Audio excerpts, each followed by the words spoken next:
যারা ভবিষ্যতে আসবেন তাদের আর প্ল্যানিংয়ের কষ্ট লাগবে না, তখন তারা ইমিডিয়েটলি এক্সিকিউশন করতে পারবে।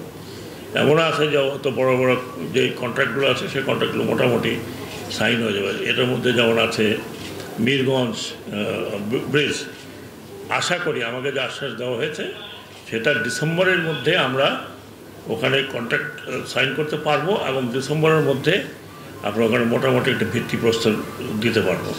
আপনারা জানেন ব্রিজ করতে বেশ সময় লাগবে 2 থেকে 3 বছর, কিন্তু এই কাজটা যাতে হয়।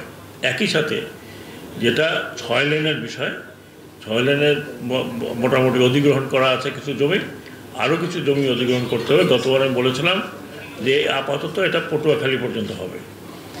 আমি এর মধ্যেও আপনার রেলওয়ের কথাও বলেছি, এটা রেলওয়ে প্ল্যানিং আমি বলেছি যে আগামী মাসের মধ্যে একটা রেলওয়ে প্ল্যানিং যেন দেয়, সেই ডিপিপি তৈরি হোক, ডিপিপি বোধহয় আগের তৈরি আছে সেগুলো যাতে করে। এবং এটাও রেলওয়ে আপাতত আমাকে পটুয়াখালী বরিশাল পর্যন্ত তারা রাজি হয়েছে, কারণ বরিশালের পরে এটা খুব কস্টলি হয়ে যায়, খুব অনেক পয়সা খরচ করতে হবে।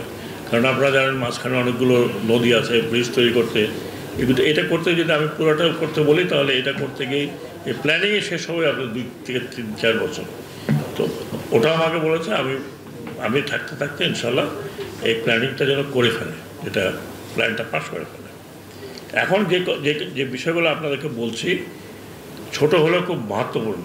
আমি আপনারা দেখেন যে জেল খাল বা যে খালটা অনেকটা কমিশনার সাহেব মেয়র হিসাবে অনেকখানি দেখলাম যে পরিষ্কার করেছে, কিন্তু দিস ইজ নট এনাফ। আপনাদের মনে আছে যারা আমার বয়সে বা আমার বয়সে তো হবেন না, মানে কাছাকাছি এখানে একসময় নৌকা আসতো এবং নৌকা মালামাল নিয়ে আসতো বাজারের জন্য। তা এরকম একটা সুন্দর একটা শহরের মধ্যে এত একটা খাল থাকলে আপনারা যে কোনো ইউরোপিয়ান দেশে যায় দেখেন যে এটা একটা মনোমুগ্ধকর জায়গা হতো, কিন্তু আমরা সেই জায়গাটাকে রাখতে পারি না। আমরা দখল করেছি, দেখলাম তো আপনারা নিজেরাই খালের কী অবস্থা। আমি ছোটোবেলায় এই খাল দেখেছি, এই খাল সামনে খাল, জেলা স্কুলের সামনে খাল, এগুলোতে নৌকা চলতো। একসময় বরিশালকে বলা হতো প্রাচ্যের ভ্যানিস, যে সে অবস্থা দেখেন সদর রোড দিয়ে হাঁটা যায় না, সদর রোড দিয়ে গাড়ি চলতে পারে না। তো আমি চেষ্টা করছি যে কিছু কিছু জায়গা পুনরুদ্ধার করতে, এবং আপনাদের সামনে যে কমিশনার সাহেব আছেন উনি এক্স অফিসিও মেয়র হিসাবে এই কাজগুলো অনেকখানি এগিয়ে নিয়ে আসছেন। আরেকটি খাল যেটা ডিসি নিজের উদ্যোগে আপনাদের সামনে আপনারা দেন, ও নিজের উদ্যোগে খালটাকে উনি পরিষ্কার করেছেন। এই মুহূর্তে আমি বিআইডব্লিউটি এর যে এক্সকাভেটরগুলো আছে এগুলো বুক করতে বলছে। একটা দেখছেন আপনারা বুক করছে, 4টার দিকে হয়তো আমি যাবো, 4টা 3:30 শুরু করবো, আমি 4টার দিকে আরেকবার যে দেখে আসবো। ওখান থেকে কাজ শুরু করেছে। কমিশনার সাহেবকে বলেছি যে যা লাগবে বিআইডব্লিউটি এর এখান থেকে